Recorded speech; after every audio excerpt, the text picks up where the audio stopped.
Welcome back to Las Vegas Now. It's time to get cooking with Chef Nanny Bubby. Last time she showed us how to make homemade pasta from scratch, and this time we're using that to make midnight pasta. Let's check it out.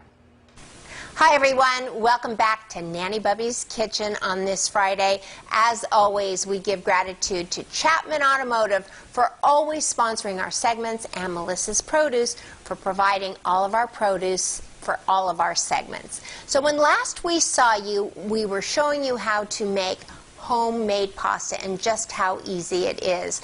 The major question was, do we need to dry it or can we cook it fresh? And of course you can always cook it fresh right after you make it. And if you're making this with children, the great thing is you can go from actually mixing, kneading, making the pasta and right into the pot. So let's show you some tricks to getting it into the pot the very right way.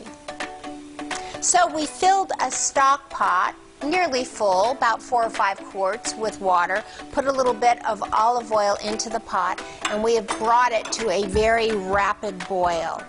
Now, here's the question I always get more than any other question is how much salt do we put in the water?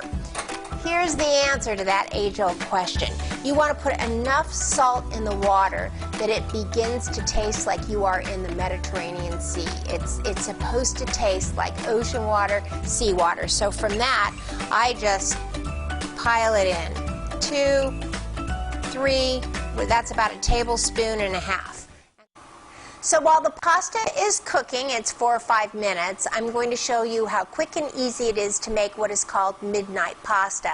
But before I do, and while the oil is heating up a little bit, let me tell you how midnight pasta got its name.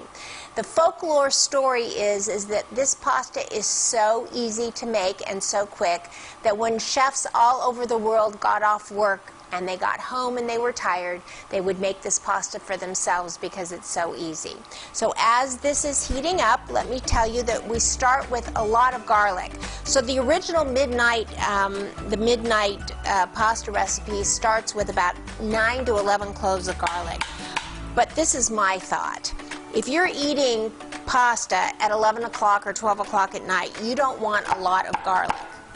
So this is how we peel it really fast. And remember, I always recommend using a very different cutting board for your garlic than you do for your everything else, because the smell and the taste will stick in your board. So as you can see, I minced this garlic instead of actually slicing it. So we're going to add this garlic right into the pot. Now you're going to want to cook it for about 2 minutes. You don't want it to brown, you just want it to cook. So after the garlic is cooked really nicely and gets good and soft, we're going to add a ½ cup of chopped parsley, which has just an amazing smell. We're going to add about ½ teaspoon of red chili pepper flakes. Of course, more if you like more, less if you like less. Let me tell you the key to all great sauces for pasta. It's adding some of the pasta water back into the bowl. So we have reserved about a cup and a half of the cooked pasta water, the salty pasta water, and it goes right into this sauce.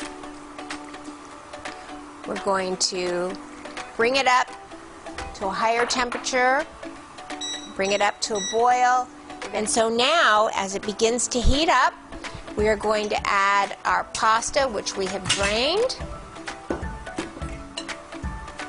Garlic smells so good. All the parsley is getting into the pasta. What we want to do is add another ½ cup of the cheese just to thicken it up. And again, cooking is intuitive and instinctual, so if you feel that it's just a little too juicy, which I just did, you're going to add just a little bit more cheese back into it. And we're just going to sprinkle this with a little bit of Parmesan cheese. Maybe put a sprig of parsley right in the middle and serve it right out of the same pot that you cooked it in.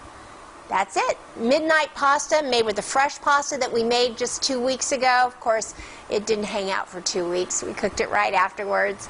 And we're cooking and enjoying and hoping that you are too. Enjoy your weekend, everybody. I will have to try that. Thank you, Chef Nanny Bubby. Check out Chef Nanny Bubby on Facebook and Instagram. And thanks to Chapman Automotive for sponsoring that segment. We'll be right back.